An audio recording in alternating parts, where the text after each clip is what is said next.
Hey people, welcome to Fluent Talks podcast. I'm Emily, and I'm so happy you're here. If you understand English well but struggle to speak, this episode is for you. Many learners feel the same way. You can watch movies, read books, and understand conversations. But when it's your turn to speak, you freeze. Sound familiar? Don't worry. Today, I'll share why this happens and how you can fix it. Why can you understand but not speak? Understanding and speaking are two different skills. You've spent time listening and reading, which helps with comprehension. But if you haven't practiced forming sentences and speaking aloud, your brain isn't used to it. Just like riding a bike, you need practice, not just knowledge. How to start speaking more confidently. 1. Speak out loud every day. Even if you're alone, talk to yourself in English. Describe what you're doing. I'm making coffee. I'm getting ready for work. This helps your brain get used to forming sentences. 2.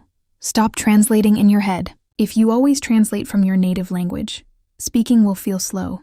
Try to think in English instead. Start with simple thoughts. It's a beautiful day. I need to buy groceries. 3. Find a speaking partner. Join a language exchange app. Find a tutor, or practice with a friend. Speaking with real people makes a huge difference. 4. Use voice messages. If you're shy, start with voice messages.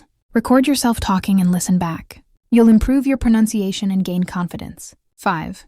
Don't fear mistakes. Nobody speaks perfectly all the time, not even native speakers. Making mistakes is part of learning. Focus on communication, not perfection. Final thoughts. If you understand English, you're already halfway there. Now, it's time to train your speaking muscles. Speak every day, push past your fears, and have fun with the process. Thanks for listening. If this episode helped you, don't forget to follow Fluent Talks for more English learning tips.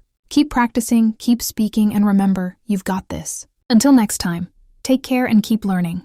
Bye for now.